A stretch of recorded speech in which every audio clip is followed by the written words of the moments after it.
And we'll start by reviewing or taking action on our previous meeting minutes. Does anyone need a paper copy of the packet? A motion by member McHugh and a second by member McHugh. I read the like policy book for commissions last night. So sorry. wow. Yeah, fun read. They started sending them out after our kind of conversation started. So there was a whole bunch of rules that I was unaware of. So we have a first and a second motion for approving our meeting minutes. Any further discussion? All right, all in favor indicate by saying aye. Aye.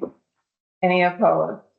And your motion to approve our minutes passes, and I'm not actually going to formalize the way that I, talk to people in this meeting unless anyone objects to the more casual manner that we have by just using first name. And if legal has issue, we'll have to talk about that later. Okay, then we'll move on to our current financials.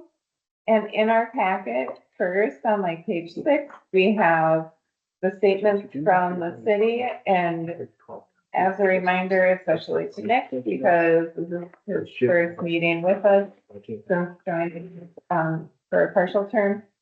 The payments to Jackie is basically everything that we've contracted with Jackie. So they hire out services like now garbage, but this year is a little messy because that didn't start at the beginning of the year. So if you're looking for detail in what has actually been paid on pages 8, 9, and 10, and 11 and 12, there's by category and individual charges listed of what money the city has given to Decky for Decky to spend on our behalf.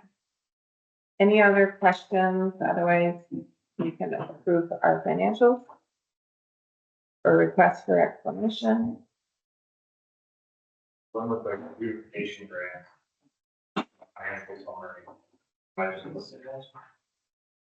Beautification grant is in the kind of detailed chart. I don't know what page. I thought that, but like No. financial summary. So are you saying like on the pages from the city, it's not listed? That's because the city tracks the sum that has been passed over to Decky, but they will not kind of reconcile what has been spent compared to like what we budgeted until the end of the year. But really, like as far as munis codes, they're not going to move that money into the line items how we had budgeted.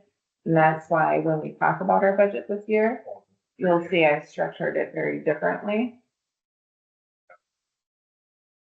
So it's almost like from the city's accounting standpoint, we didn't budget,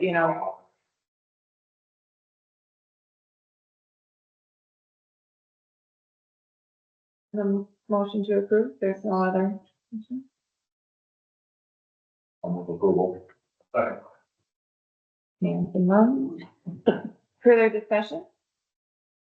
Then all in favor indicate by saying aye. Aye. Any opposed?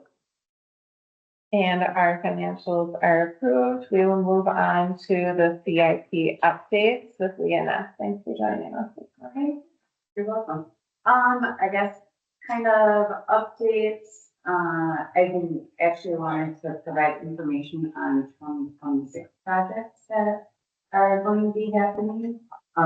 But first kind of just to address a couple of the larger projects that are ongoing right now is the Eddy Street Bridge and that closure.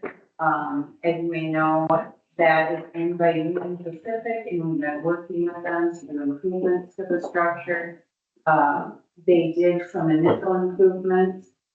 We were able to reopen the structure to bikes and pedestrians when they did an inspection of the Eddy Street Bridge. they found that there were some additional repairs that needed to be done before they did a load grading inspection. So that's where we're at right now. I don't have a timeline of when they will be out there to do the additional repairs or when that additional inspection will happen.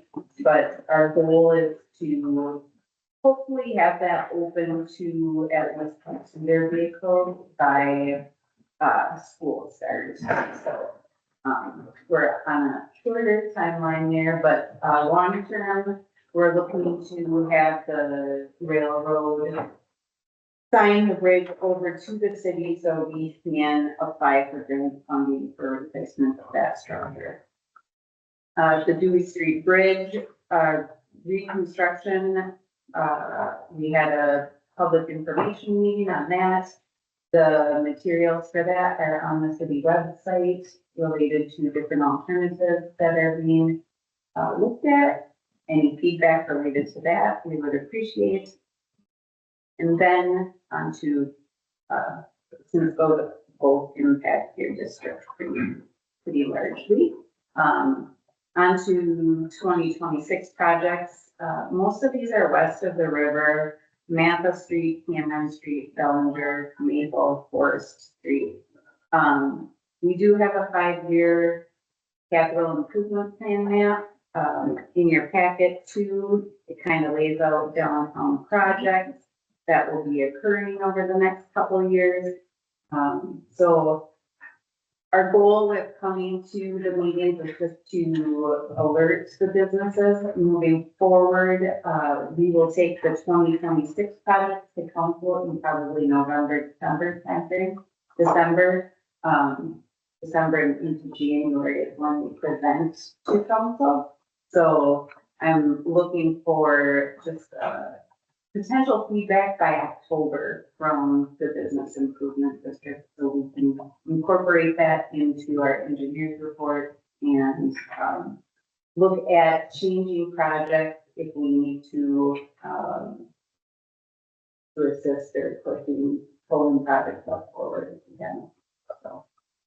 The one thing that we discussed during the executive committee with Leah is that each one of these projects, has the potential to turn into an entire meeting, especially like, is this the extent of the audience that it would be appropriate to discuss those individual projects? So from the board, I'd like your feedback. Do you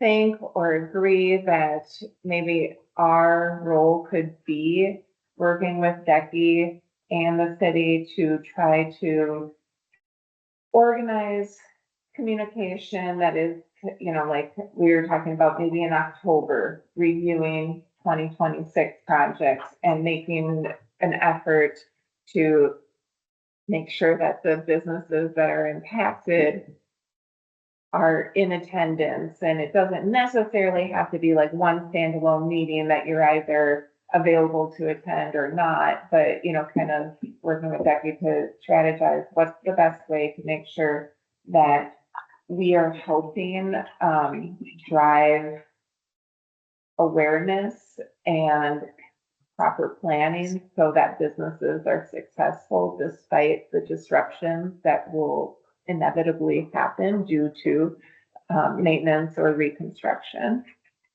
So I feel like I always lean towards the event. Aaron, I think, has probably a more modern approach of well, how do we, do this through email or distribution lists or something that's a little more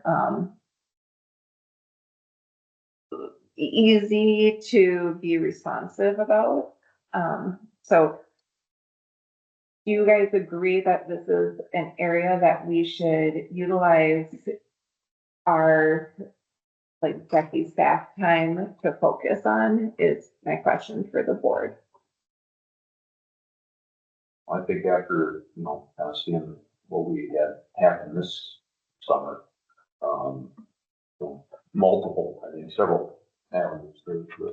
It's an email blast, and as we're building out, Becky is working on trying to build some better contact lists. That's always a moving target. But I think getting that out digitally is huge, so let people know what's coming up. Obviously, that's affected several of the businesses in our district that, maybe some of them are now leaving us, because of that and other factors. But I think at some point, some sort of a cooperative, and I know the city tries to put together informational meetings on this too, but it would be worth some of our effort to work with that on having an informational meeting for our businesses for sure. I also like the, far in advance, like the look ahead type of meeting, I think could be really good, especially because we have some money to spend, and so, you know, where are we putting flower? Are we putting a flower thing right where no one's gonna be able to walk all the summer? Can you put it like that? Well, I think that the concern you brought up for the executive committee was, on the board, we might not all agree on what's the best decision for the whole district, but we certainly have a role and perhaps a duty to inform all of our members of what's going on. You know, so people can individually discuss or lobby what they feel they need to do, but they need to know what's going on. That's the thing we need to be talking about. Get as much information as far ahead as you can so that, people aren't caught off guard. So I think any way to do that, with digitally, whether, public forum type meetings, we should be doing. Any other questions for Leah on the plant construction for a couple of years? The communication about it? Um,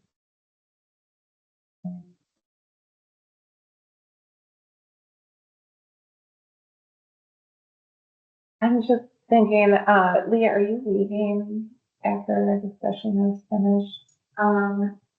No, because Dave is not in today, and if you need someone for tweet person, I'll stay, or if you're later in the discussion, Okay, so. That's, and you're okay with waiting for our budget approval? yeah.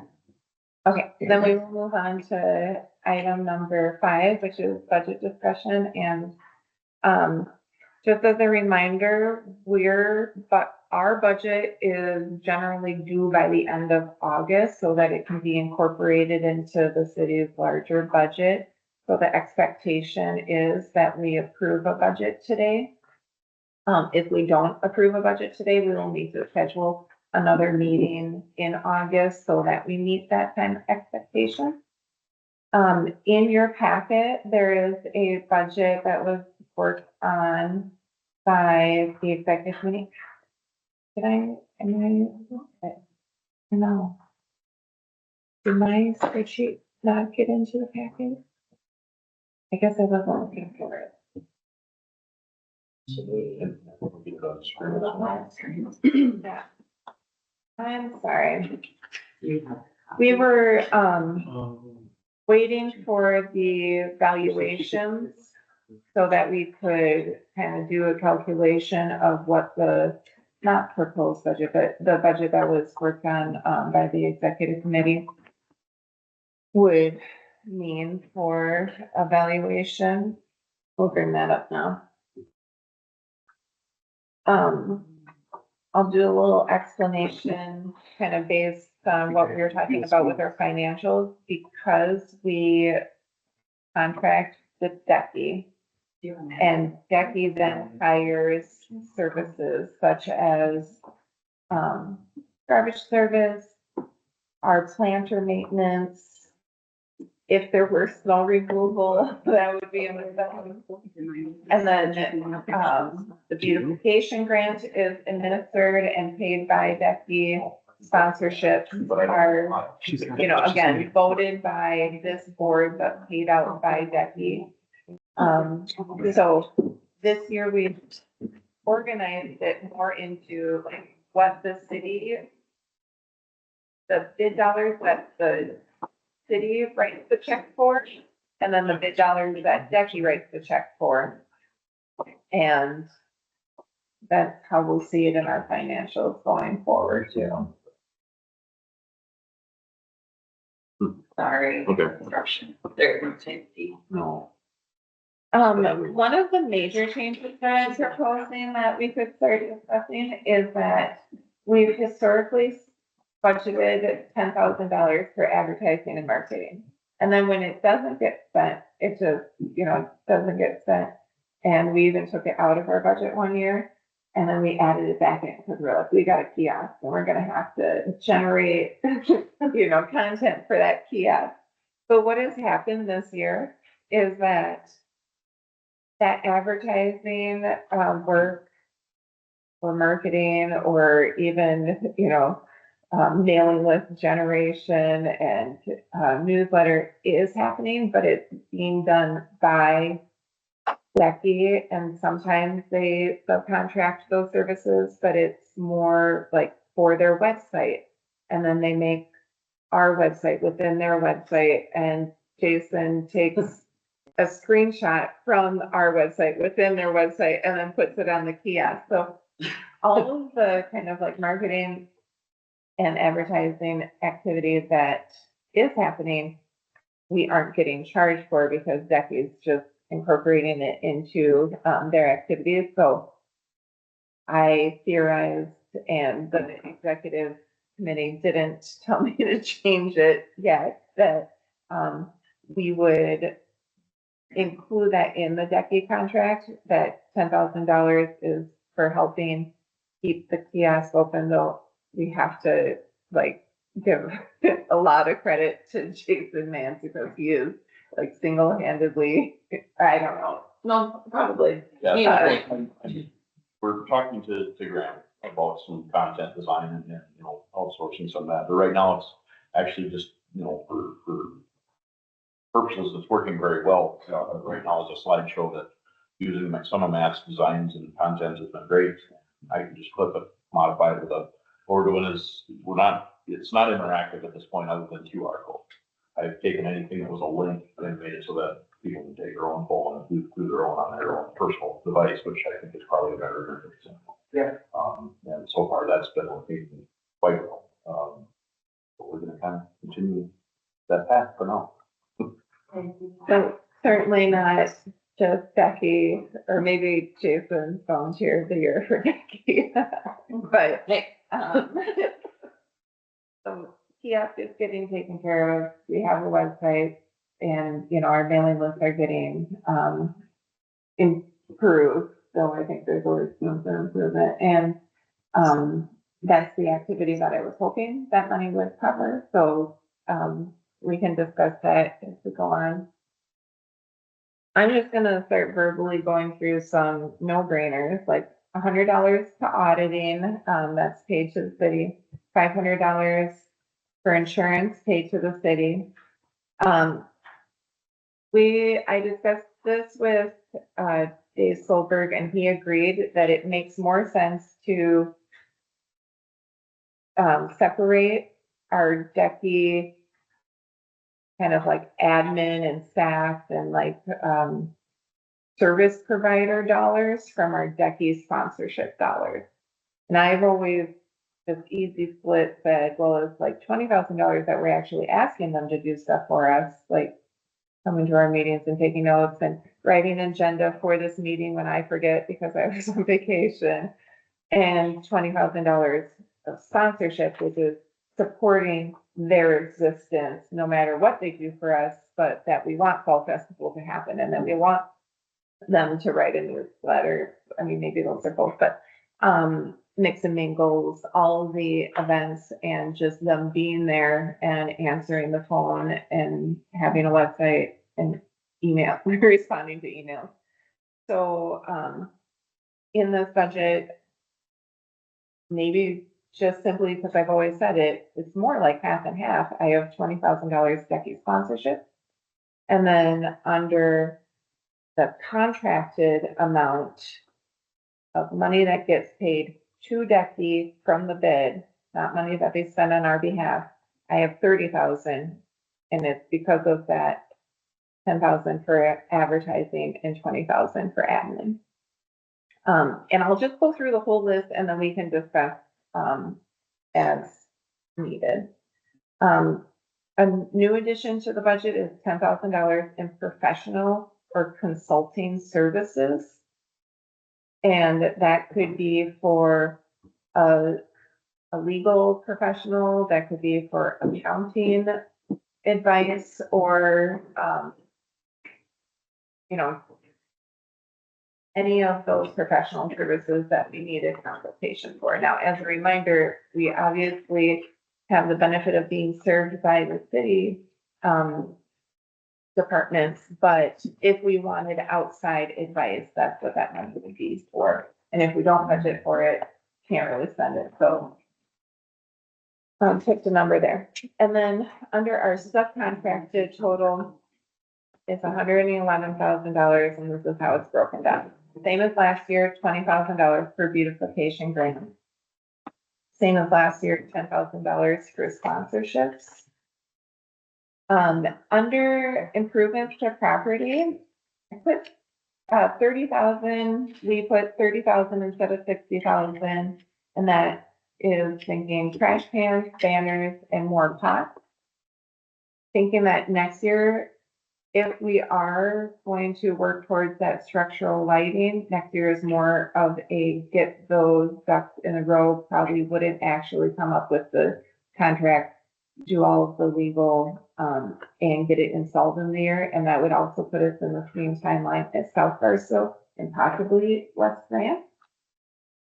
And then just as a reminder, this year we still have 60,000, and there was some discussion of, and we can talk about this, if we do get that music system in, that could still be spent this year.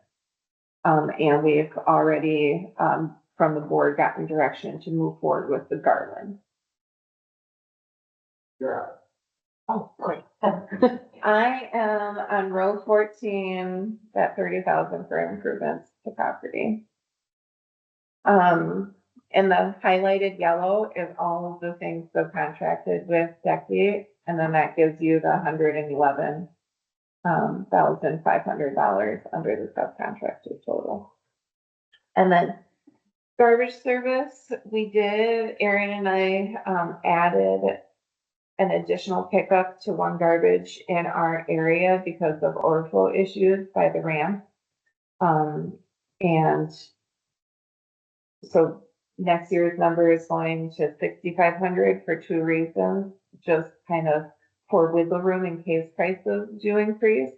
And then also to continue to do that additional pickup. I don't think we're looking at the right. This doesn't have line 14, as you Which one described. did you take? I think this is the one that you had it. Exactly.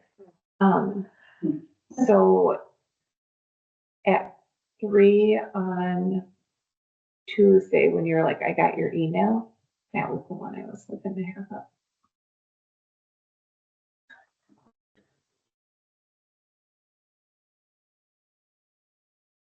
So that's why we increased from 5,500 to 6,500 for garbage service. And then, you know, the optimists we are, we put $9,000 in for music service, assuming that we get that install figured out this year. And that's just based on some guesstimates of what it would cost to split service with South Barstow. So this is the one from 3 on Tuesday.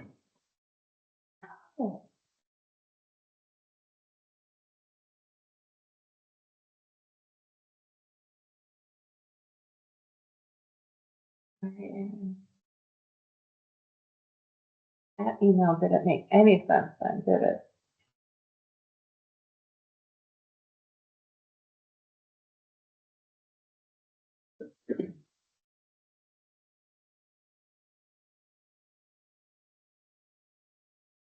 What about the PDF? That I had to. Okay, just go with that one.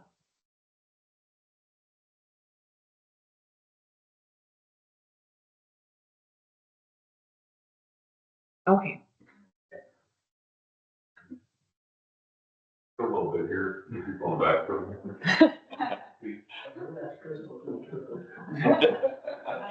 And I did repeat almost everything so that you don't have to look all the way across. And then once we set our budget, Jennifer and I are gonna sit in a room and she's gonna tell me how this should actually look for our budget letter. But anyway, snow removal stay the same. We have not spent it before, but, $10,000 available. $6,000 for, last year we did 1,000 for banner repairs. This year, under banners and maintenance, it would be more for changing out banners and putting the garland, well, taking the garland down and putting it back up next year. And then the $20,000 in, botanical supplies is a little confusing because I separated that out from the, street maintenance, snow removal plus weeding. So now I just wanted to separate, and I don't know how we'll end up once we actually do our sheet, but for Lily Bee's service of weeding the tree grates, planting our pots, maintaining our pots, swapping out for winter greens. Right now, we're at 16,000.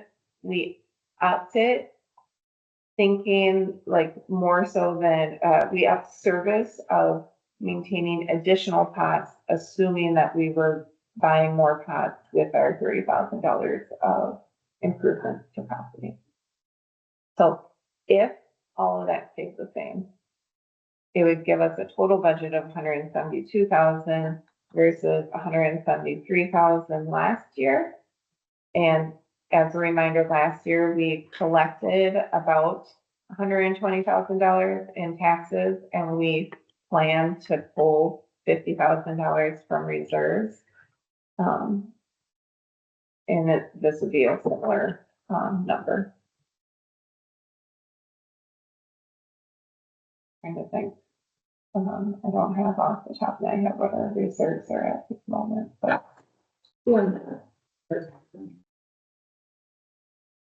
Oh. Okay. It's like 150. What questions can we begin by answering?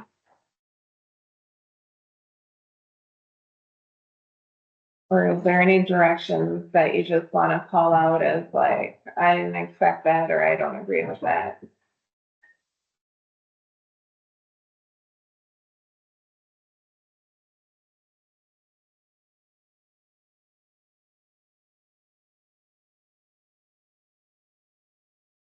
Yeah. 800 right now, 8,300. And like last, feel like, and like last year, if the capital improvement, plan comes to fruition, we'll do a better job of spending it, but if it doesn't, no, we're gonna be way late.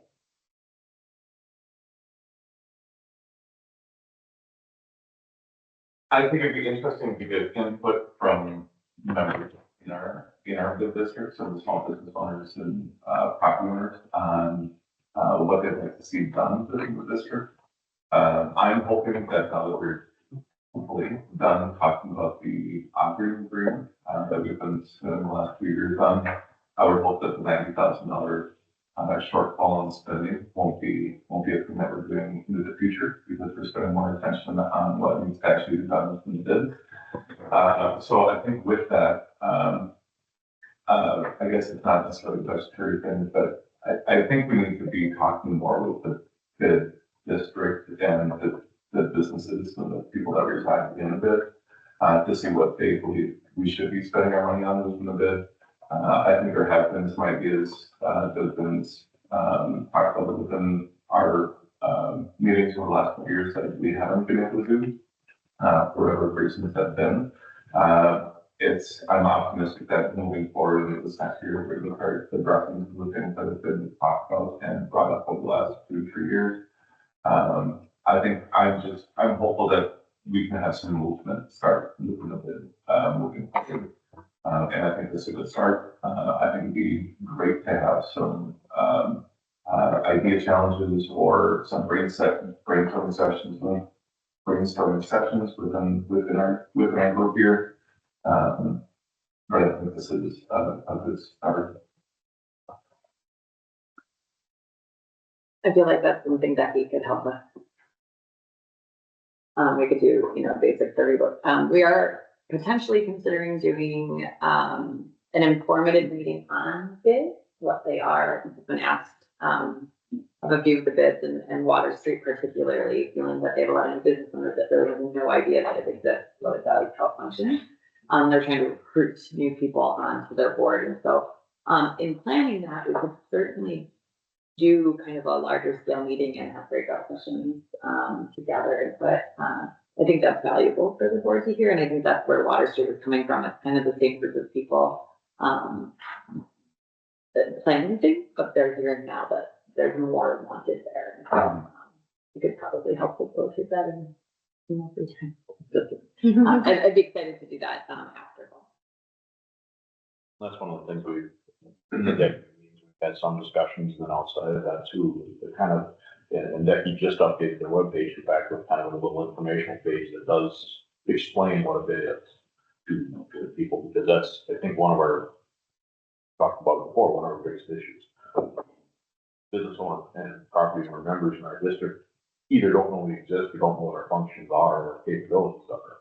And I think your thought of, reaching out is even a bigger picture than just projects. It's overall the support of the bid, what you do, and it all ties together, I think. And that's something I know as Becky looked at those very tools. And I think that's a tough challenge that we have right now. And just hearing the conversation earlier about Julie, your approach, and Aaron, your approach for getting word out and how we want to have that conversation with members of the bid and that kind of thing. I fear not getting full attention from people if we are just sending out emails. I will readily admit that I am a person that is not great with my email. And I don't think that I'm alone. I think that there's others that are maybe not going to copy their emails or whatever the case may be. It would be nice to see more of a direct approach with some of the business owners. And I think right now, I'm a bit concerned. I think after Matt Tavish pulling the plug on his business, and I think that I talked to him the other night, I thought it's been a long coming thing.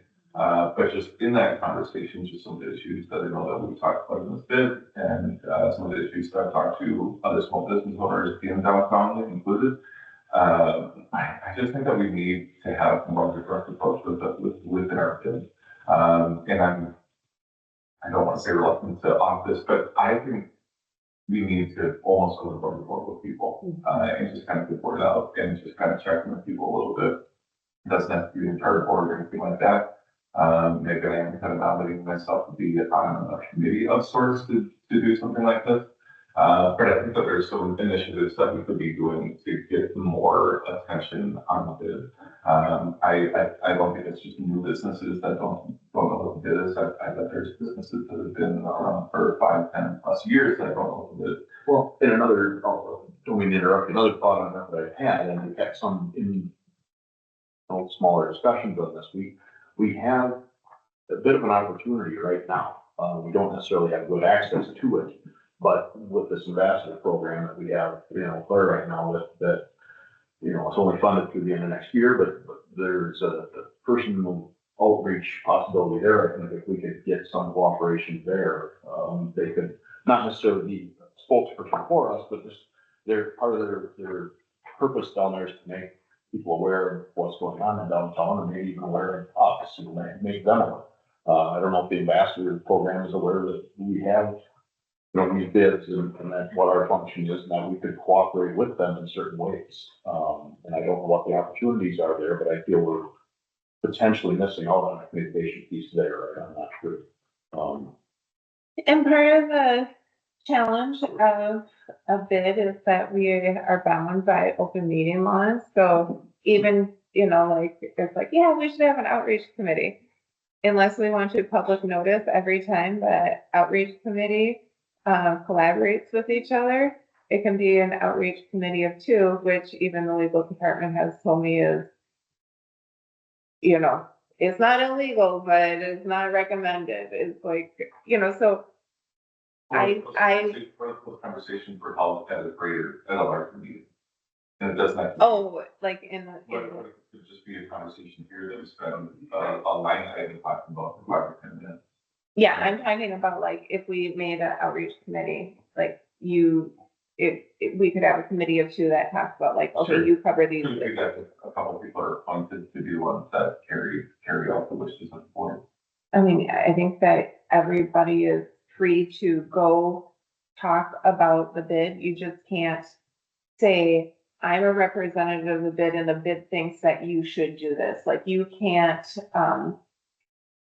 have an opinion on behalf of the bid, but you can absolutely go have conversation and inform and invite and, promote that, hey, we have a website and it has grant applications and we meet, every other month and we're gonna host a conversation about upcoming construction and you should join this news list to, stay informed. Like that is not representing the bid as an opinion and all of us are free to do that to our neighbors and friends at any time. Exactly, which is why I'm excited and I hope that the board also sees the benefit in increasing our partnership with Becky by moving that advertising money over to Becky because what Becky can't do is all the things with, 1.5 positions. But by increasing our sponsorship, we give them bandwidth that helps us make some of these initiatives that we have money for come to fruition. And I just want to mention, so we do have an intern this year, which is amazing. And he has been out in each of the bids doing door to door. So for beautification grant, Matt actually did boots on the ground, did the whole work. But we've been hitting up businesses even for Water Street. The last meeting, we basically went out and invited everyone to the meeting so that they could learn about it. We did have some people show up. Biggest problem, most of the people we're encountering are staff or management, and we don't know that the information moves from the front desk to you. So that's why we're doing this kind of 3-tiered approach. We have a walkabout, we have our website +4, and then we mark it out that we have it, and then we do the email. And so we are doing it. It could be done a lot better. South Barstow does have an outreach committee. And so they were doing that kind of meet and greet, and it's still a goal for Nikki to continue to have that conversation because she finds the most value there. However, it is tricky. And recently the board was kind of discussing how their role is more advisory capacity, and that should be Becky's job to be doing that. And so, so I think it's a combination of making sure that we're viable, noticed, and then people want to get information from us. And so the goal would be that they learn that we're the hub and come to the website, and that's where we update in real time, like with construction projects. But I do think more organized meetings, if we can get people there, and that's the other piece. A lot of the people that come are going to be the same people in these conversations, but it is so important. And I think to Blaine's point, Main Street America just came out with some results of surveys. Confidence in small business ownership, confidence is down 30%, and it's the lowest it's been in 3 decades. We have a real problem, and we know this. And so whether it's the economy, whether it's, just kind of a fear nationally what's going on, we have to be making really smart decisions, and that's why these conversations, even around construction, if we're not looking at our small businesses as investments to protect, like the tree, and really prioritizing that, we're kind of fueling the fire of this kind of slow burn for businesses that, yeah, Matt leaving is a huge sign. I think we don't talk about it because even Matt was like the fear of failure, of acknowledging it was a failure, and now he's learned it's not, it's just teamwork. But businesses like yours and mine, and then probably many of you here we're really at like a very close point of losing everything we worked so hard for, and that takes all of us like cohesively working together, including, you know, the city's initiative alongside us. And so this has to happen soon. I'm very scared. I looked at the CIP and like all of the stuff coming downtown, and I know it needs to happen. But I've even thought in my head, like, I gotta get out of South Barstow. I'm gonna be pigeonholed there for the next probably 5 to 10 years with really impactful construction. Like, how do I see things in North Barstow? But even, and you guys have things, but being a staple in my business in South Barstow for 16 years, I'm literally like fight or flight right now. And those are the conversations that need to happen. Otherwise, we're gonna lose what we built. That's your question. Oh, yeah, please. Sorry. It just makes me think about where do you think, just like what Erin just said about like what is the theory or the strategy about how you best have the most like vibrant small business culture or ecosystem in the city? And what, do you think that there should be just like, you know, there's not an obvious answer, but should there be like a blue ribbon task force?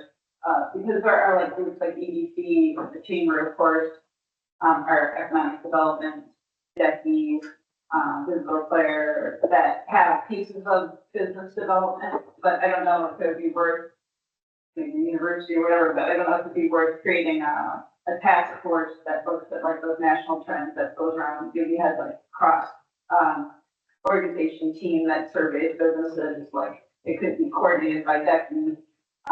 But if you think something like that would be helpful to develop kind of like a 10-step strategy for strengthening our small businesses, and probably not just in the downtown, but citywide, or maybe starting with the downtown, let me know. And I think that's something that we'll see to help with. But if you think that discussion should happen with like a bunch of different stakeholders, then you could try to be part of that or help facilitate it in some way. Thank you. The Or changes. only comment I had for clarification is, last year when the budget was approved, we basically budgeted dipping into reserves Yeah. quite a bit. So I'm assuming this, although that reserves will be added to, if we don't need spend all of it this year, this is still budgeting that we're spending in reserves. Let's turn it over to Erin. Do you have your spreadsheet that talks about the valuation and impact on mill rate? Was the number 172? I guess on that note, reserves and our Yeah, note for taxation, 100. it kind of looks to appear this year will be the same. I know previous years where we've actually not ended up pulling out of that reserve even when we budgeted for it. So it's a bit of a carry in that reserve. Probably again this year, the way it looks too. Presumably we can keep the mill rate. Do you You have have a larger. this year's, or I could pull up the budget letter? You're looking for 2025. What is the projection? Like what the mill rate for 2025 is. Isn't it? this is It's right there. One That's point the $6.17. That's the current for 25. yes. Okay. Then, Yeah. Yep. Yeah. well, I think that's what 2026 would be if we collected 172. I think that.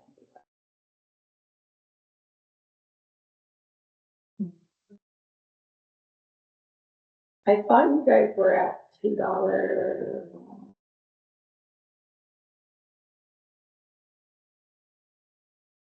Mill rate.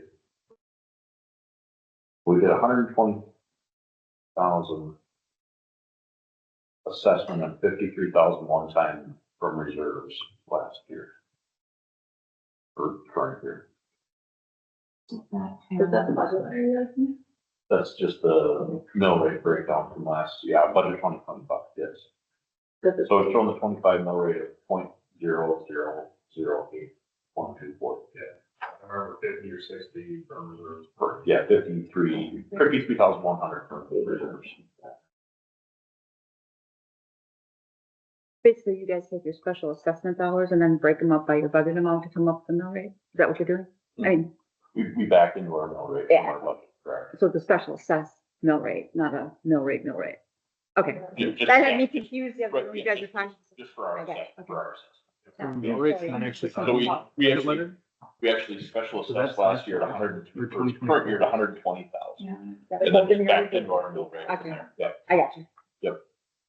But you just pulled up our mill rate. So, last year we collected 120 and, Right, 120,000, that's correct. yeah. And then can you say again, sorry, I'm gonna write it down this time. What was our mill rate for last The- year? Current operating mill rate for this year, point 0.008128. So 81 cents per $1,000 per value, and you're looking to double that this year if you don't go from the percent. I think it'd be silly not to, I mean, Not double. conditions, we pull from reserves. So, can we go back to your spreadsheet where we calculated? Considering we carried forward that I same was gonna say, reserve, we didn't pull from reserve. That Right. $50,000. we've just been carrying that forward, basically. So could you write Make the- 120 there and Yeah. see what effect that has? So, The thing, Same. right on the money. So the assessments did change in the district this year. Is this the current or the, okay. okay. So the So, mill rate would be the same, that budget would be the same, and then it's just a Pull matter of from how much we reserve. pull from reserve. would it be like Next 1,000? year, should we actually spend our grant? Right. That's not good. Yeah, because even though we budget like the 170, we're actually on track for spending closer to the 120. But it doesn't keep us from actually spending the 170. No. Other That was- factors. that was a discussion too, that's Yeah, then that just leaves us the opportunity, paid by businesses, put in the budget, they can use it if they need. then it leaves us the opportunity to use it without a major change to our budget. Okay. So I'm hearing that if we were okay with the PDF that's up there, the $172,100 budgeted for 2026, that we would still plan to tax a total of $120,000 and plan to spend from our reserves $52,100 to keep our mill rate the same. And that would be our kind of the budget that we so far are working on. And we could have a motion to approve. That would give us a total proposed budget of $1,000 less than the current year. I'll make that motion.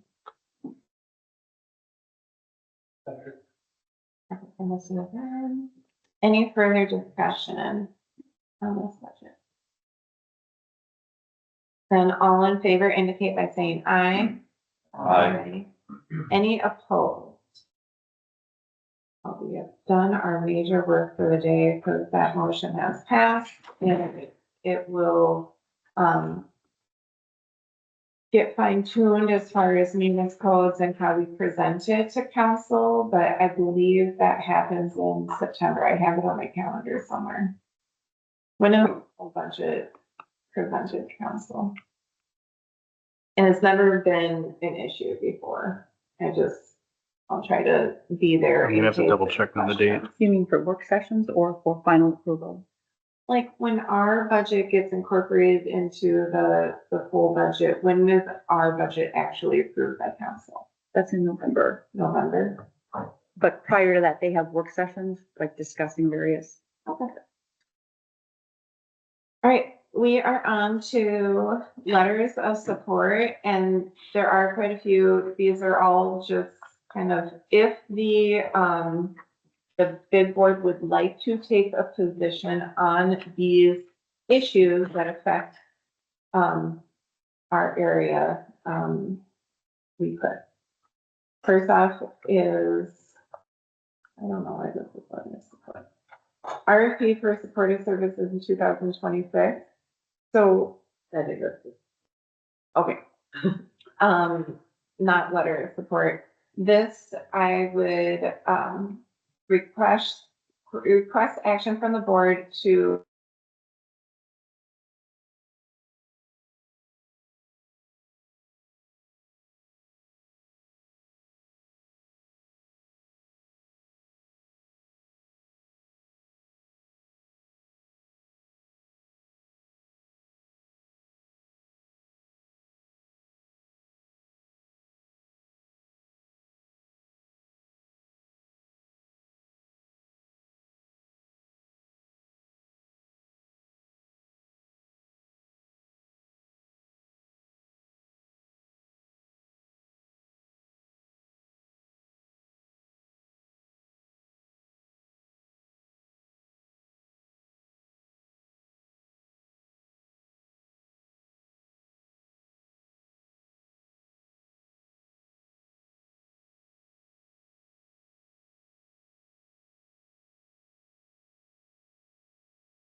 half of that be for events. We're going to do that via sponsorship rather than this contract. So those are the changes that I would be looking to make an amendment to our current RFP for, and that was the recommendation. So it'll be every year, Next 2 years, So it's, and then we'd have to go out for a new RFP for 2028. it's a 3-year agreement based on annual approval by the board. Yep. So it has to be reviewed and approved annually, but it's the same 3-year We contract. recommend it to get it to be eligible. Well, no, the 3 years is in place, but what, it's mainly for the budget amount. The change in dollar amount is the main need for a athlete. Was it, part of it was just the requirement of how we can move money from us. Right. Actually, Yeah. within the city's, parameters, and so it was more technical than anything, values, and so it feels good. I'll make a motion. I just got to. Any further discussion on authorizing me to work on an amendment to our RFP contract to reflect the budget that we just approved in our operating agreement? Then all in favor indicate by saying aye. Aye. Any opposed? That motion passes. And now we move on to letters of support. Visit Eau Claire and County Tourism Commission discussion. I am familiar with this one. Do you want to introduce it? Sure. So Visit Oak Claire reached out last week, and some of you might have gotten an email as well. They have some, concerns that, about the city's proposal to create a tourism commission. And that they might no longer be able to continue doing the work that they do. And so they're asking, they'll be going to be in front of council August 11th to present, kind of on what they do, how they do it, and why, an organization like this is important to be an economic driver for Eau Claire, to continue receiving those room tax dollars. It could go a lot of different ways, but there would be a potential that 100% of the room tax dollars will be retained by the city, with the tourism commission and spent differently. So if you have an opinion, on that, Visit Eau Claire is asking for support, or it could come from the bid board and then the letter of support for their organization. Again, I have not been in these conversations, just received the email and have talked to Kenzie about her concern. So I don't know if Stephanie has more information that she wants to share, or anything. So we're at the end of our contract period with them, so we're looking at going into a new contract. There were some different concerns over the prior contract period. The council's been negotiating with the both there for the last like 6 months, and they're coming closer to an agreement on some terms and less close on other terms. But it's not my impression that that the council would go to a tourism commission. But that would be if a contract isn't settled, that would be that would be the recourse or the only other option. So, yeah, I don't know, hopefully there will be agreement on the remaining outstanding terms. So the reason we brought this to the board is because there has been evidence from other cities moving away from a separate tourism entity that receives the hotel tax to the city taking on that duty, and it having a negative impact in Duluth, Minnesota for overall tourism. And we felt that this bid board might find that, an issue that would impact businesses in our district. And if we were to write a letter, it would be to council, either encouraging them or discouraging them to end or continue their relationship with Visit Eau Claire. So, Just a point too, if there were a tourism commission, the city would still contract with Visit Eau Claire. It would just be a different structure. So there'd be a different governance structure that the city would still contract with. No matter what, there'll be a contract with Visit Eau Claire. Just And just a reminder, tourism was up this last year. Obviously not all in part from Visit Eau Claire, but certainly, they take a heavy load of, getting information about Eau Claire outside of the community. And then the reminder too that, in Wisconsin, there's only 3 counties that should grow. We are one of them. Everyone else is declining. So we'd like to continue on this upward trend, looking not just for next year, but, down the road, a decade, 2 decades, and the decisions we make now impacting our ability to stay viable and growing throughout that time period. I have a bit of a conflict. I've been on and off the Visit Eau Claire board for a long number of years, and right now I wish I wasn't on the board because I think as somebody who owns a retail store, a tour trolley, a tourism application, and a boutique hotel that relies on leisure travel, all that kind of stuff. And I could not be more impressed with what Visit Eau Claire has done over the years and staff there. They're also kind of a competitor of mine, and I don't want to see them go away in some ways. So it's kind of a weird dynamic for me. But so I have kind of, there's been a couple of hiccups in there too, with some budget stuff, but stuff that happened in the organization. But I would love to see this board do a letter of support, for Visit Eau Claire and continue consistent in current form. Doesn't mean it can't be improved upon, but they have just absolutely done an amazing job. So I'd love to see that continue. So my question or concern comes back to, I think, a little bit what you were talking about earlier. Do we as a board have enough information to say we should take a position on what might become an issue at council level at this time? And I appreciate the both you just said. The outside looking in, it looks like we're doing a fine job, but I don't know what's going on. And I think we all support the concept of making sure tourism is a focus for the city, because it's really, I think, changed a lot, dynamically downtown especially, but in the city as a whole.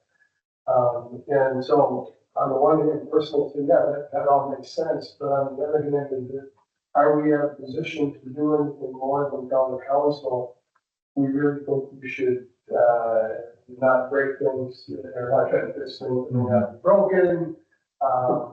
Take a long look before we make a change, but to come out and say, we think you have to do it this way, I'm not sure I'm comfortable with that. I don't have the knowledge.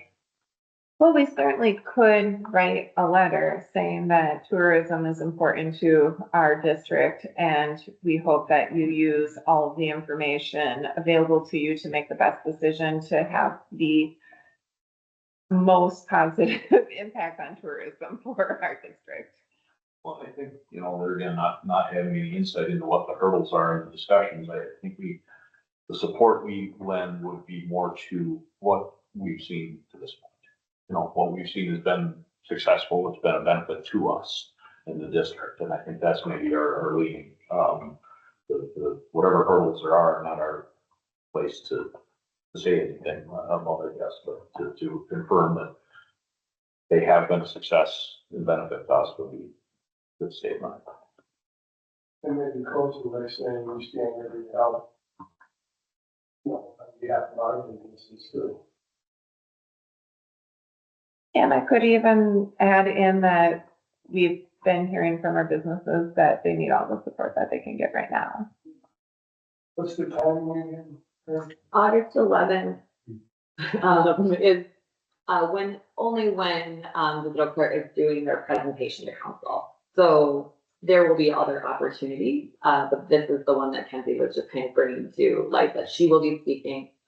She has lined up some, community leaders to speak on their behalf, but a letter of support to council would help in that process. But it doesn't have to come before the August 11th meeting, it could come at any time.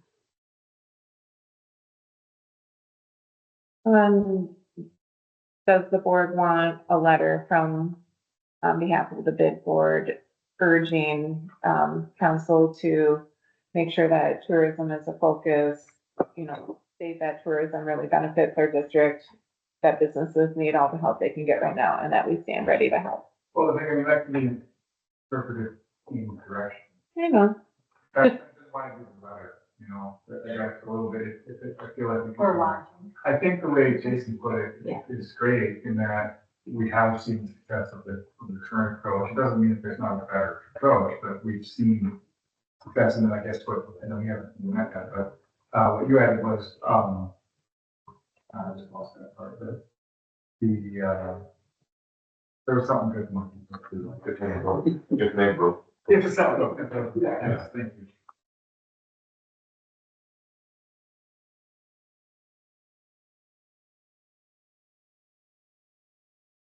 Would you like that letter sent on our behalf? Or would you authorize the executive committee to draft it? If you do the author or executive committee, we have to wait until, end of September. It would be true. It's generally the chair.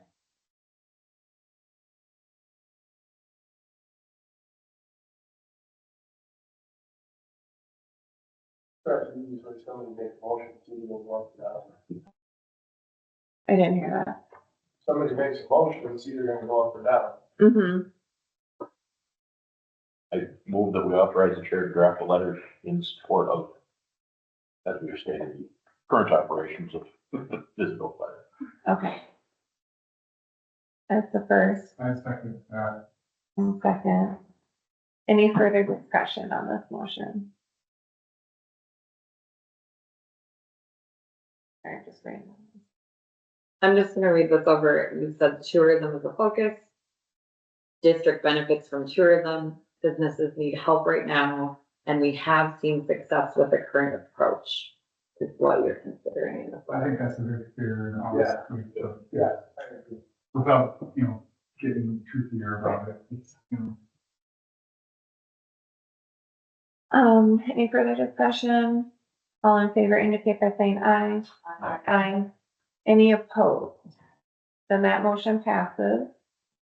And we move on to paid parking. Sorry, the board member, they're going to abstain or something. I'm just reading the conflict of interest portion. If there is a perceived conflict, you're supposed to talk to the attorney's office. Essentially, you don't, Well, pass it without me. yeah. Do you wanna think, Second is just for discussion. right. I'll just abstain. Abstain. Paid parking proposal for downtown Eau Claire. There is a one pager in your packet we, have the benefit of Leah Ness being here.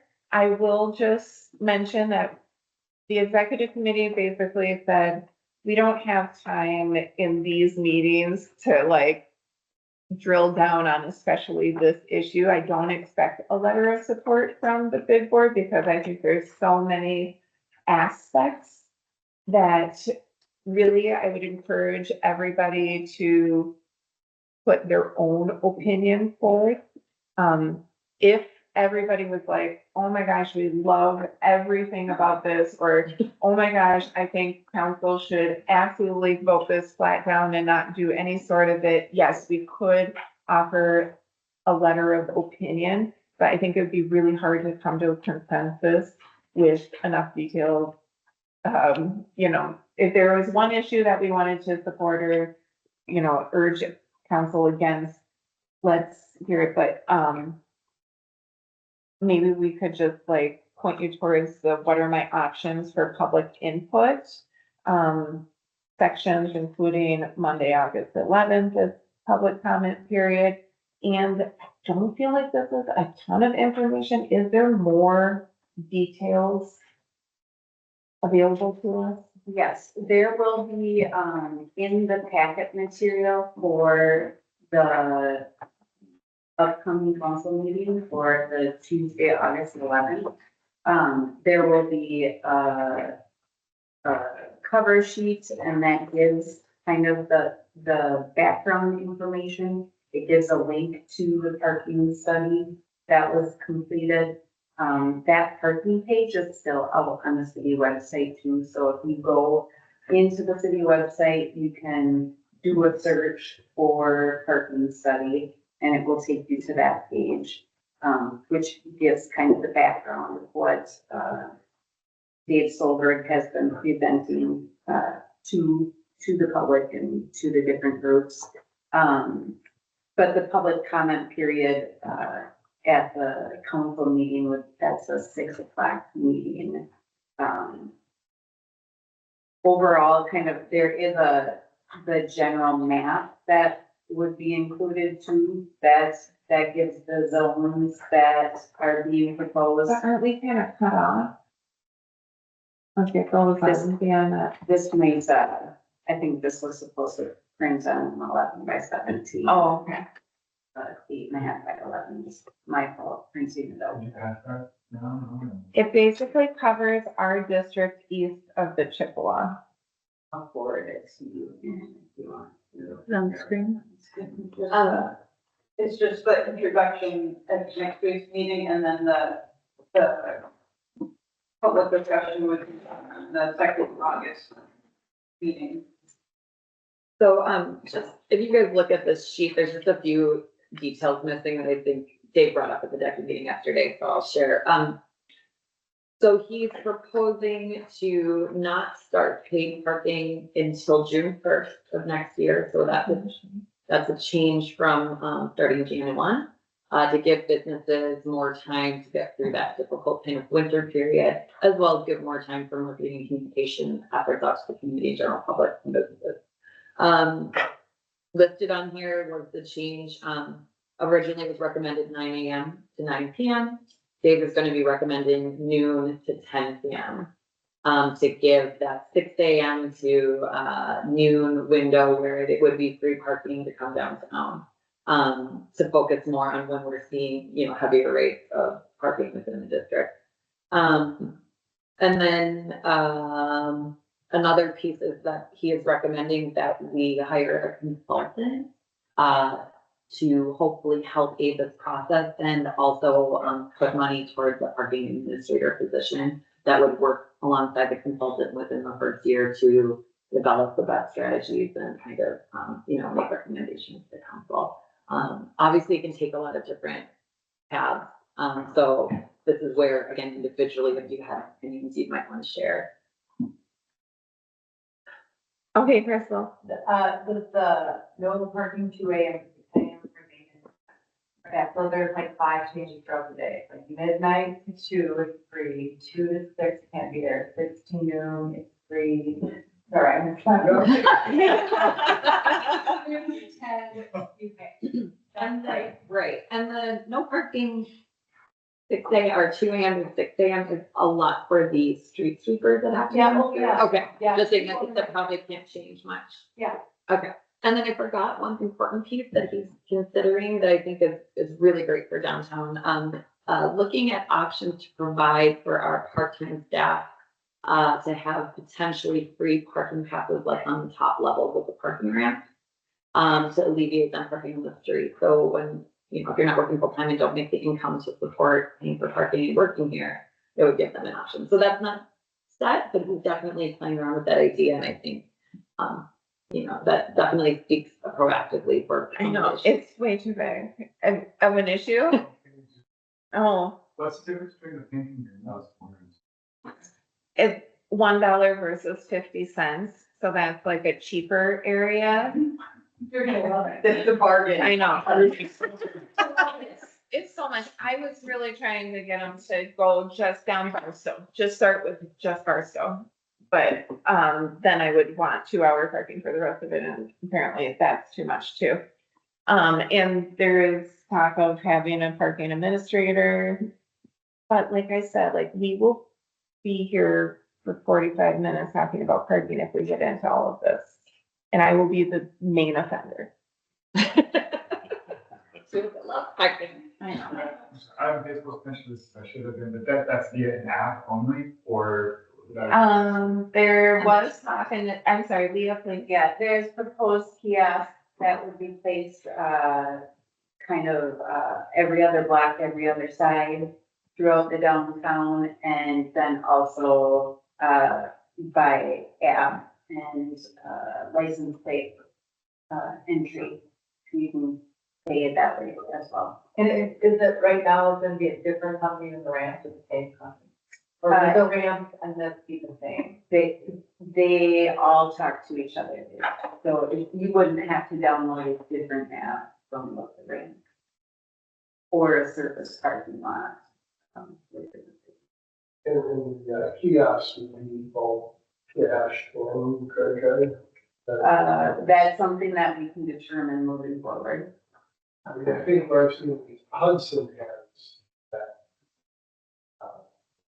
Kiosks every block or half block. But I think people need to start pretty quickly, but I don't know once you have it. Are there restrictions on how long you can park, or if you pay, you don't care? Correct. On to our next issue. And I I think wholeheartedly agree that we will not craft the park. By that executive, we just said this is another thing where our role is basically to get information out and not take a personal position on dollars and that sort of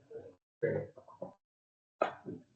Okay, I'm hoping that this next one you will support. The city has current plans to improve the safety in Galloway ramp. There is exhibition driving, which is loud and unsafe.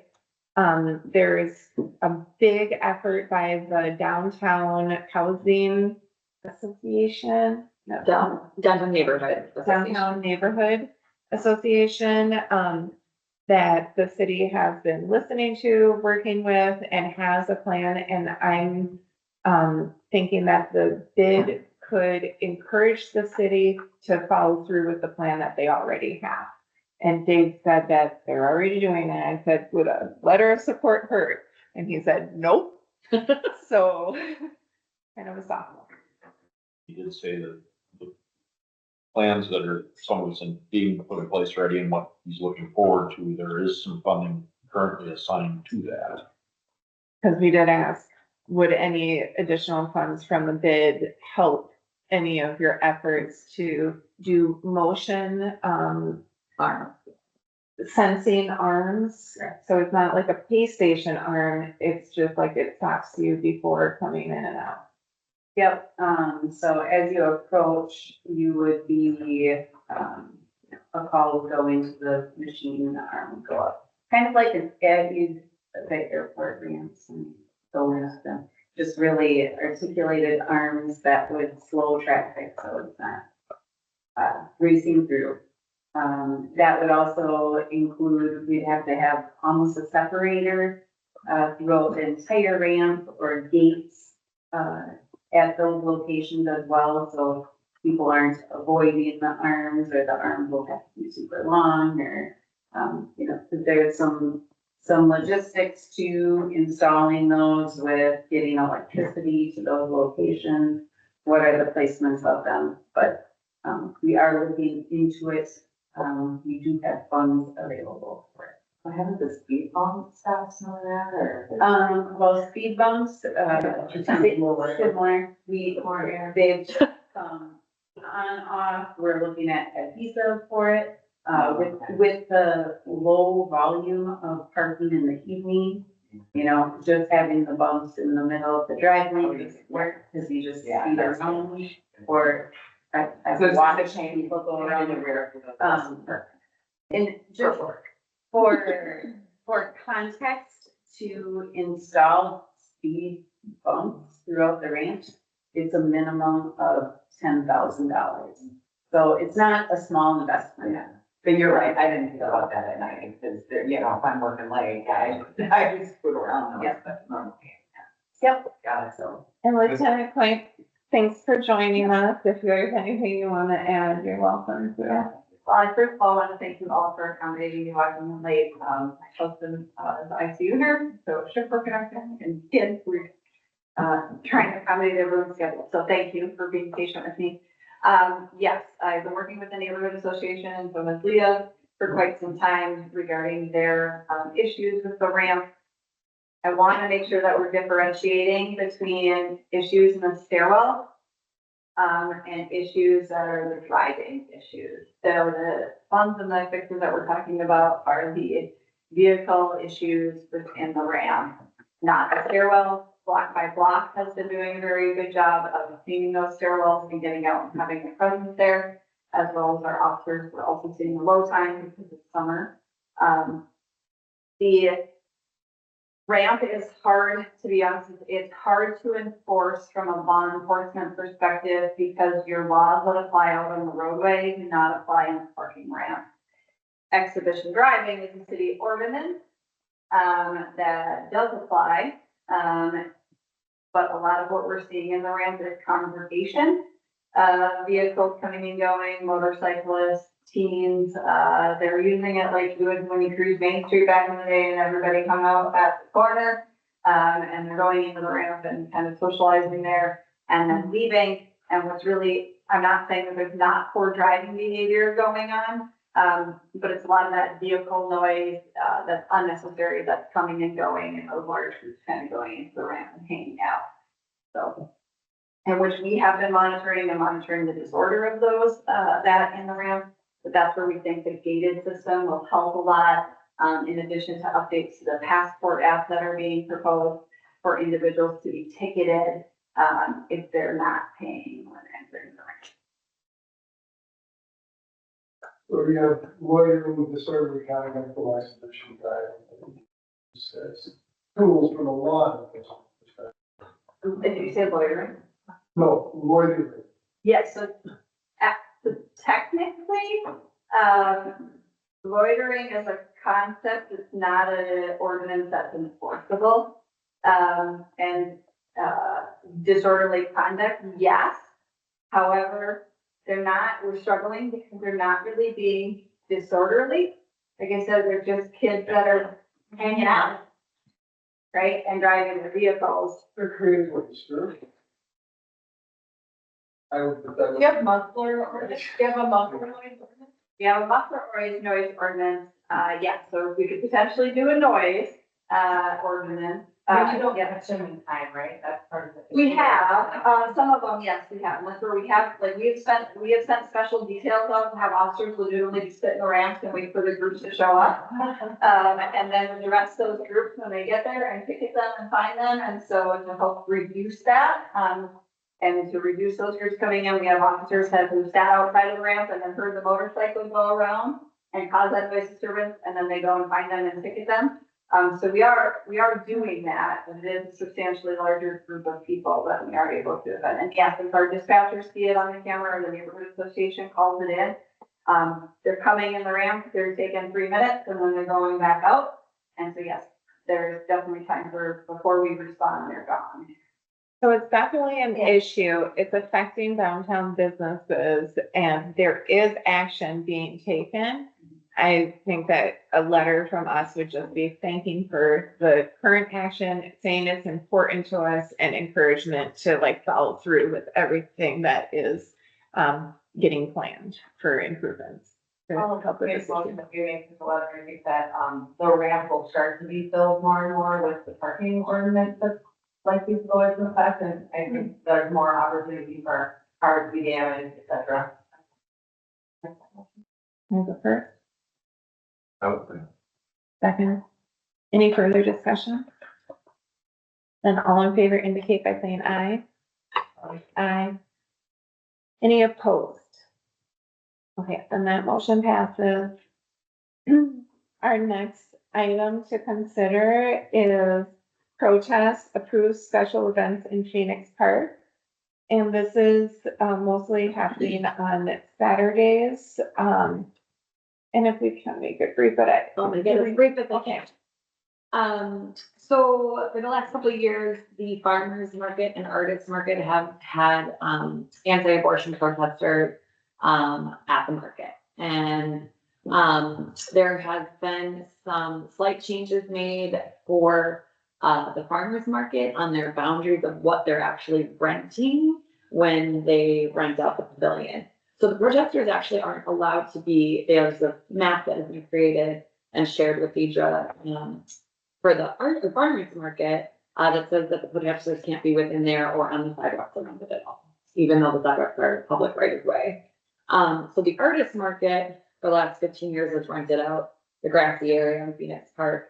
And so the protesters are not allowed on the grass, but they are allowed on the sidewalks because it's public right away.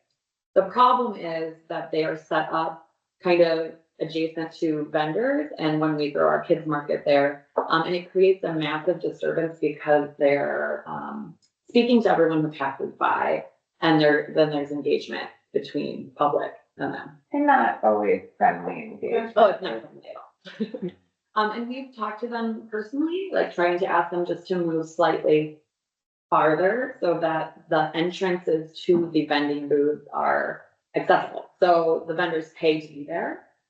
We pay the city to rent the area. And so, Deidre, as well as, Tangled Up in Hughes Artist Market, is receiving letters from the public on a regular basis complaining about the protesters and not wanting to come down to the market because of it. So it is tricky. We recognize that protesters are protest, whether you agree or not. Public park is public park. However, what we're looking to do is suggest creating, when someone rents, if you have even rent the park for a wedding, that it covers at least that first sidewalk area around the grass. And that all we're asking is that they are removed, the second sidewalk where all the tall grasses are, that they could just be a little farther back, so they're not disturbing the paying customers that are there to use the space. We've dealt with it for a long time, but it is a concern for people coming down and enjoying the park. So as a bid to further support the events that happen in our district, this is something that we could also write a letter for, acknowledging that it is a tricky legal situation that we do not understand fully, but asking the city attorney's office to try to do whatever is in their ability to help support the events, including the first sidewalk in a boundary that is rented. We're not getting into what the topic is on the protest or demonstration, just Exactly. Just while it's rented, yeah. And we wouldn't be naming the anti-abortion people, it would just be any type of demonstration, protest. We would ask that they be beyond this perimeter, the paid event. Right. And they're like parallel sidewalks. So from the legal, basically. perspective, the reason that around the pavilion, that those spaces are restricted is because of the rental agreement. Yeah, so it came, the map of where they can be came through the special event process for the farmers market. And then when the artist market tried to follow suit, we were told we couldn't, it could just be the grass. We haven't pursued it heavily, I don't know if we just haven't had time. But I think a letter of support from the district in general for, again, anyone who rents that area. So protesters can be on the north one if it's not rented. And I don't know if you have problems on Food Truck Fridays at all with them.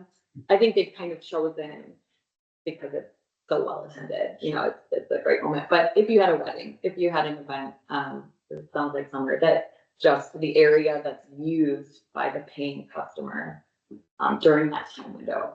So what would it, does it need to be a policy change of the city I- to allow that inclusion in that rental agreement?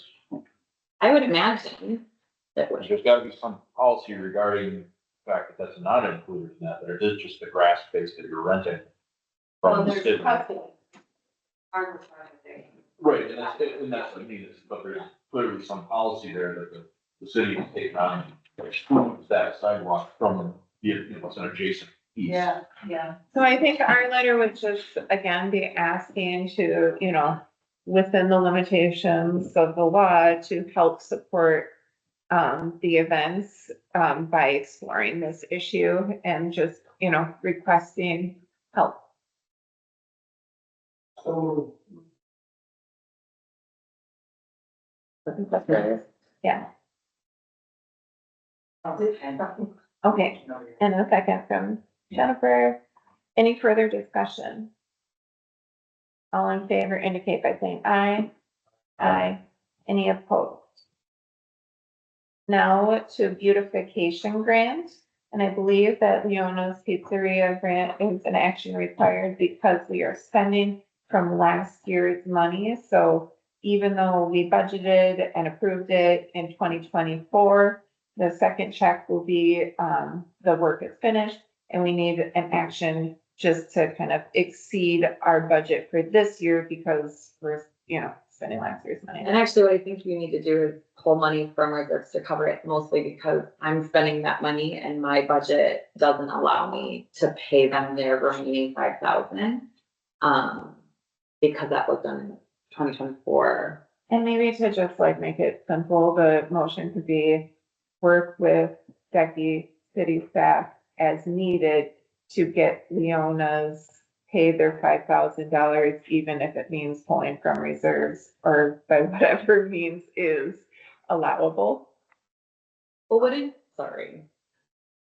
I want to ask you, because it's really gonna come down to her, and you already approved me paying them, so the money's out. Because you want to use 24 funds and not cut into your 25 budgets, right? I'm just only allowed to spend what the categories allow me, and I have spent that for beautification for 2025. So if I pay Leona's, which I did, you approved it, I need to get that money back from the city, and currently that money is not in that budget. And so what I would hope that you could do is move money from your reserve budget And to into, amend your budget to include an Yeah. additional amount. Yeah. That's what you need to do.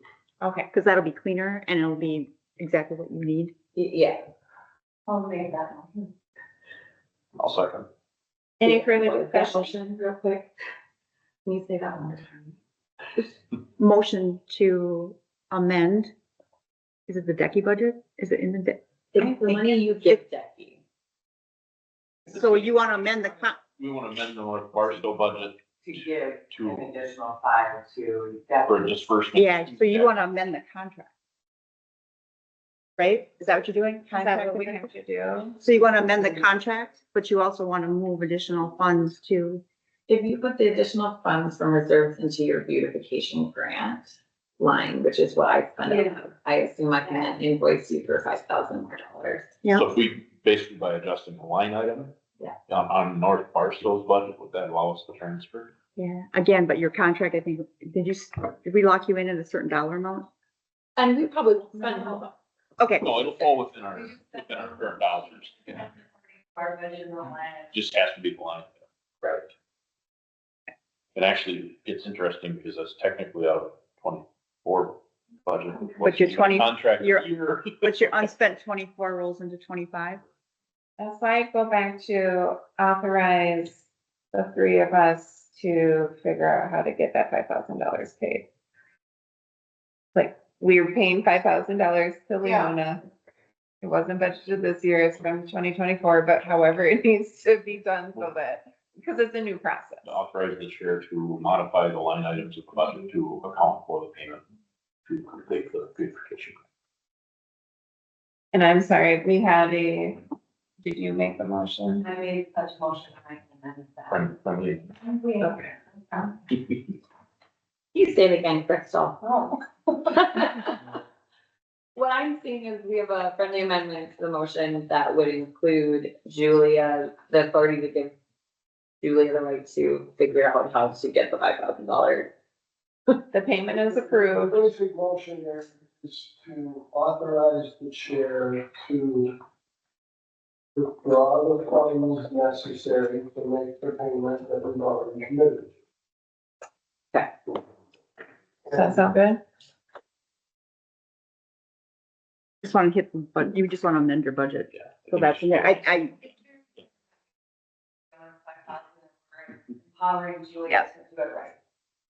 Correctly. All So right, you've made that motion, I'll withdraw my first motion. And you'll make that motion now. thank you. Okay, that's- So orderly. Any further discussion on this motion?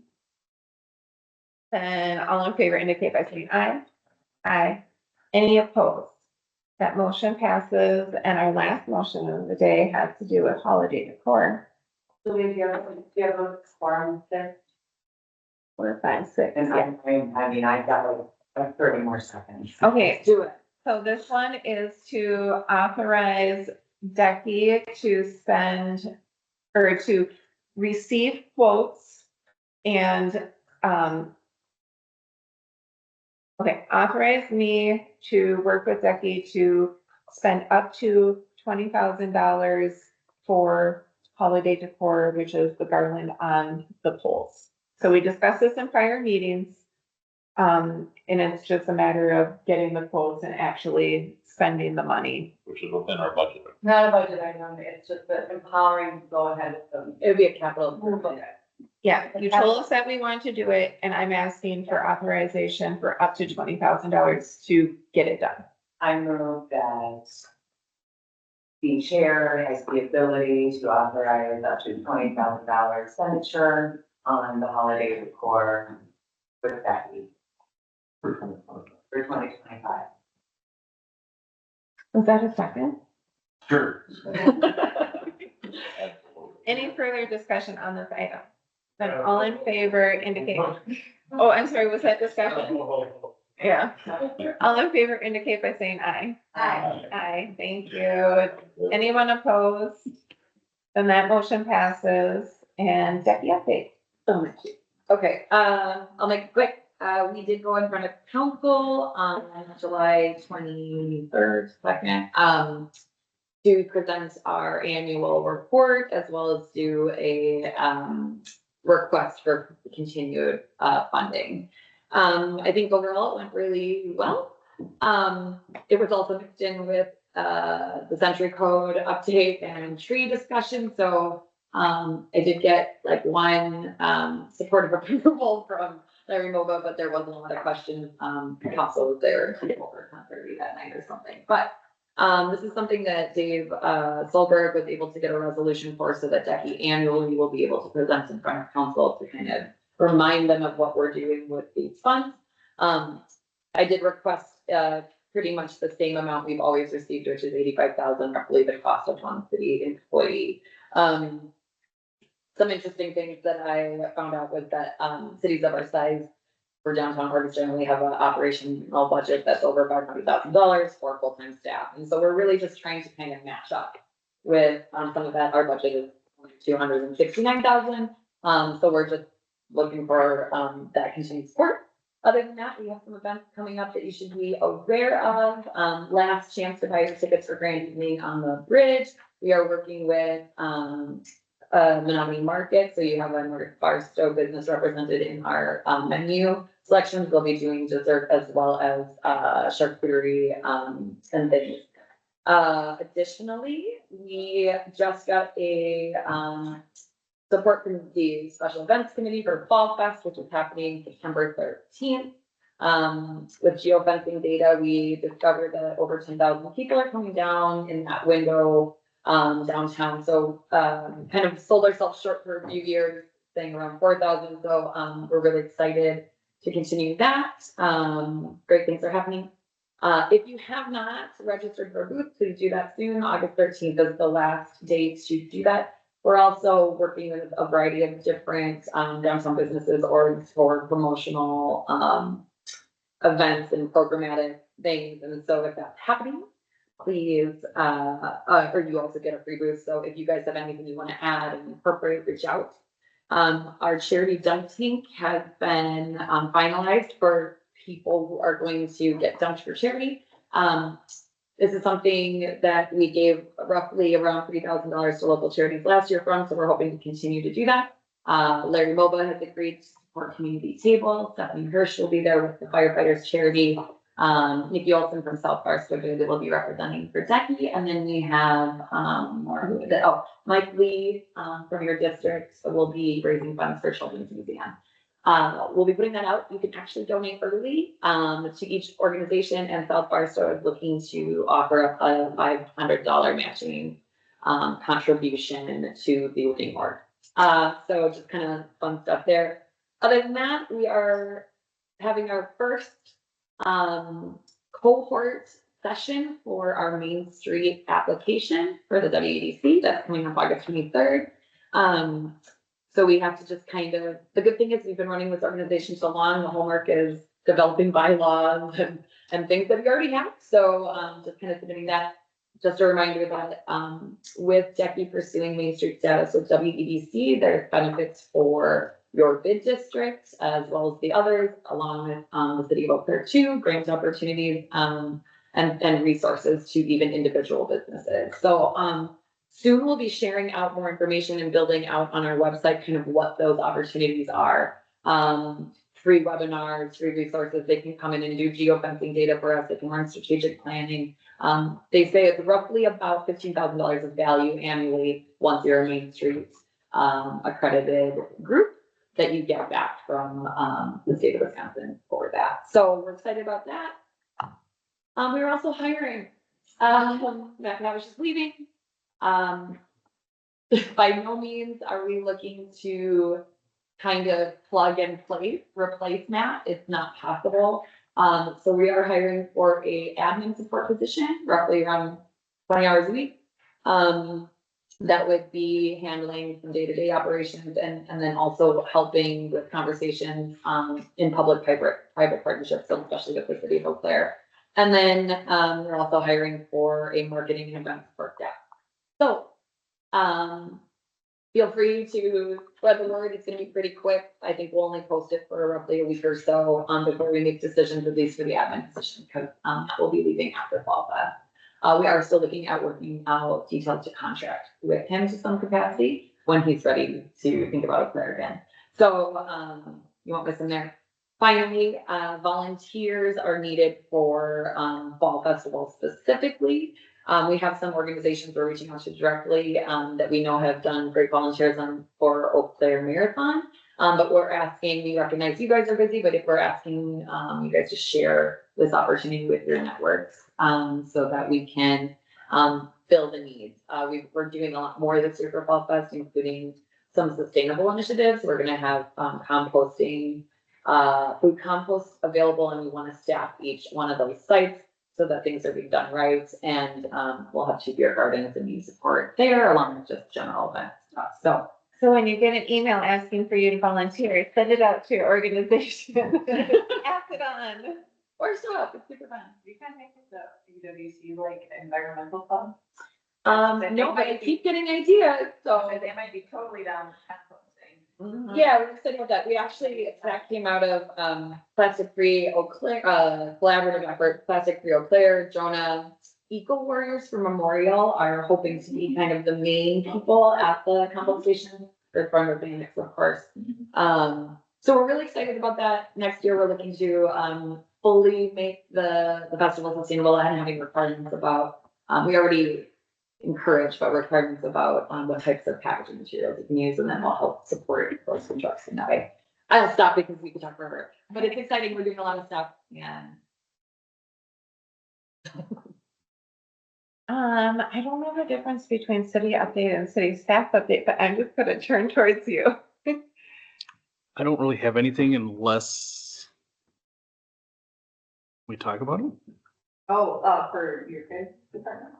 Well, just city update in general. Do you want to talk about yesterday? Oh, sure, yeah. So we have, this doesn't affect the Alabama Universe, this doesn't necessarily affect North Barstow bid directly, I understand that it will be a indirect from, or it's still from previous. We have seen obviously a large congregation down at Wilson Park, and Haven House and Cedar Street lot, all of that affects the downtown area patient. We organized a meeting, yesterday to include virtually every city department and Department of Human Services, and establish an action plan for going out as a united front, multiple times a week with our staff to get those areas cleaned up and address the multiple issues occurring. So from building inspections, and from the vacant properties in the area, and holding, kind of those property owners accountable to get things fixed up, trash pickup, code enforcement, disorderly crime enforcement, needle collection, with the health department, all those things. So trying to tackle it as a united front, and we'll be hopefully seeing a lot more, city presence in those problem areas altogether. Does it ever come up that you're like, I wish the business community would, or like, is there anything that, like, is an issue that affects us all?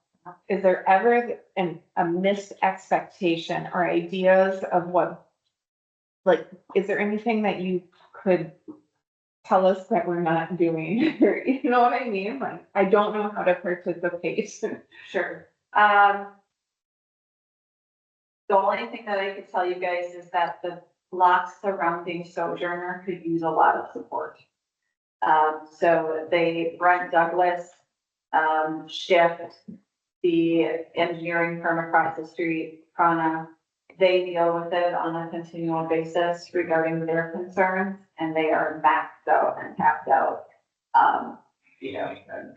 Directly a quote from Brent, I'm not going to pick up shit anymore. That's in my alleyway. Like, I just can't do it anymore. The problem that comes in that area is that it is private property on that block and behind Sojourner. So the city and block by block can't service that area.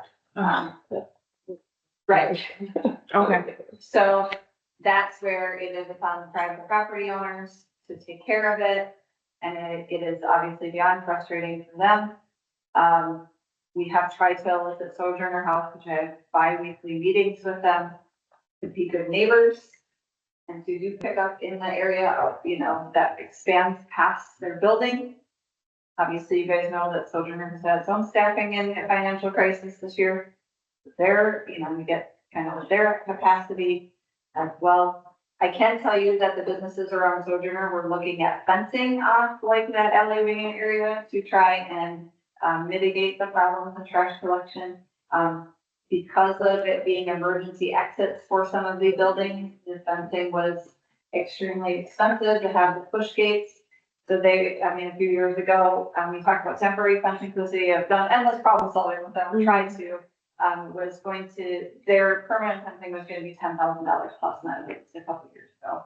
yeah, it's up to 20 now. I helped try to write a program for it last year and didn't get it, but. Yeah. Okay. So That's I really think good. any support from the bids, I think, even however that may look, whether it be listening to them or talking to them and are trying to organize cleanups, to some extent to help them. Very appreciative. But Did you mention another location besides Wilson and what were they? Cedar Street parking lot, That's. right directly across the street from Sojourner House. Yeah, but anywhere outside of that trade area, is there other problem spots? I mean, that's kind of the same area. to me. Yeah, it's kind of same area. So, down by the riverbank behind Masonic Temple and, you know, kind of a beast in and of its own though. But really kind of that block radius or 4 block radius all around them. It's Grand Riverside, so, the parking lot in Grand Riverside. Still an issue or everything better? The parking ramp. We're not seeing as much camping there, but we are seeing, but it's not winter time as well, but we are seeing a lot of, individuals coming and going from that ramp. And with the day shelter coming online end of this year for you guys, I don't know that we're gonna just kind of see one thing to another. So North Barstow will be, you know, more intimately involved in this, discussion. Yeah. You know, a little more activity, not so much for camping, but, First Avenue at the end of the bike path bridge there. That's Seems to familiar. get more activity there. I've dealt with some on some of our properties there as well. Okay. And Prana did move out, just FYI, because of this. They couldn't put up with it anymore. So Steve Harmon has that property and he's ready to sell as well. He's been down here 30+ years. I don't know. Just one thing with the Western Dairy Lane thing opening at the back of the parking or the. Yeah. All of our signature player trolley super things and everything drop off right there. Go right by that to go on the S bridge and see the, you know, Mandarin place and stuff like that. So a ton of tourists are being dropped right there. And I have met with them about it and it seems like they have a decent plan, although they won't let us drop off in their parking lot anymore. Which is frustrating because we work with the university next to and everybody's been cool with it. And suddenly Western Dairy isn't. Everybody has to walk like an extra 100 yards to do that, but they're gonna be walking that much longer past that area. So I'm not sure if that's gonna be for all those tourists. Is there an alternate? I will be very blunt. I think even if they manage to cover the area very well, that's going to be a very hard area with the wooded area and the general distance a lot. I would recommend rerouting. I don't know. It's a huge asset. I mean, the S bridge is beautiful It and the view of Granbury and the history of all that. It's just, I take, you know, it's frustrating to me that would be cut off from people to enjoy and see and learn about, but I understand. I think we should have to see how it plays out. Yeah. Their plan is to have, you know, all the exterior activity would be against the woods and fenced in on that side. Yeah. They're still gonna be gathering. Yeah. Right on the trail. Right. So it's yet to be seen.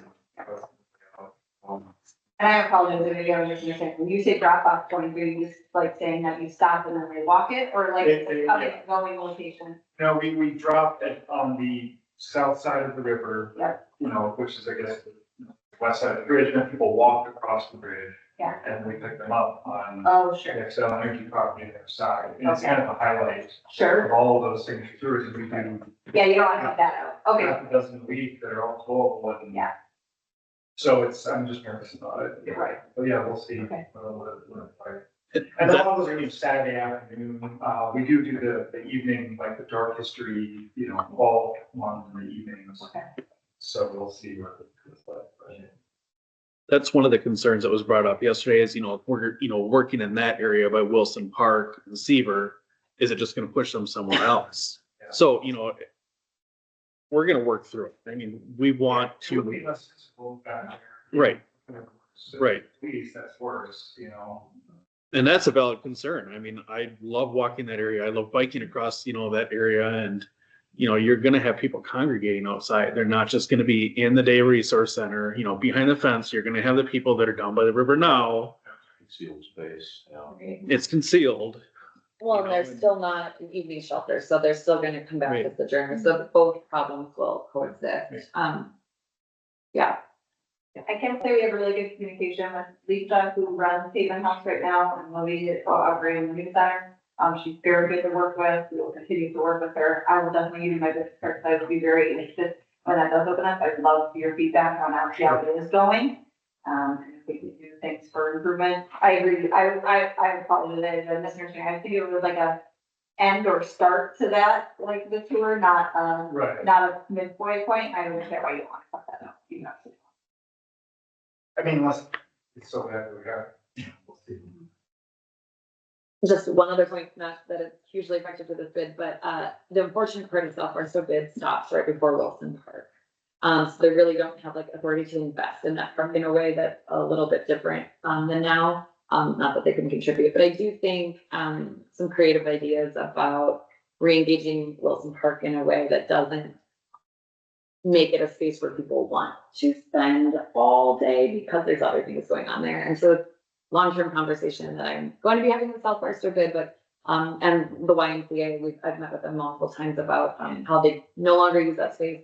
And of course, we've played a role in what they decide to do in the future. But if we could get that space back to being used by the general public, I think we'll see it's hard to envision right now, but I think we'll see an improvement in how it's used, by that community as Something well. that the third ward neighborhood could get involved in a little bit. They're bordering right there, Right. so I don't know what the line is, but they might have some interest in that as well. Right.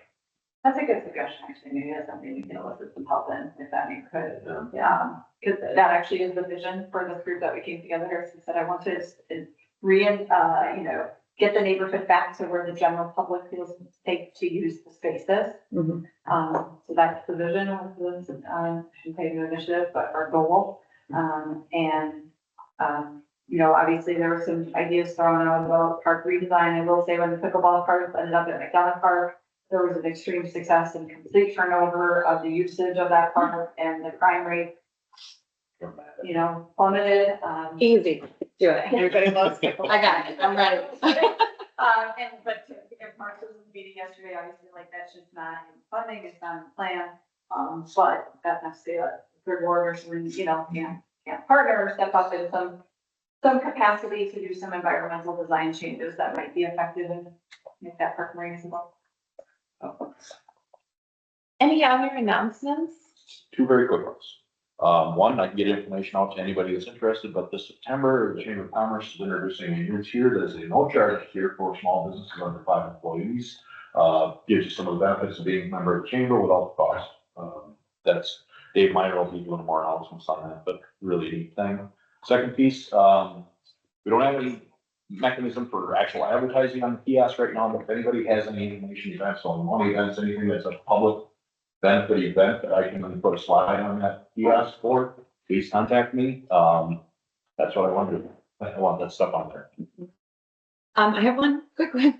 You guys are a gracious sponsor of the Kids Edition Artist Market. We're in our 3rd year in Phoenix Park, alongside the Artist Market and Farmers Market. It's happening. The last one in Phoenix Park for the season is this Saturday. So if you're desperately in need of a mosaic coaster or a stretch bracelet that says girl power, please come down and support your local youth makers.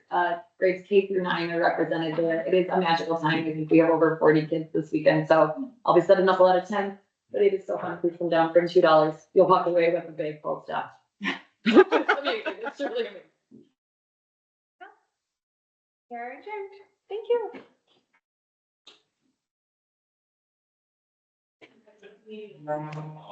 My battery's about to die, so good.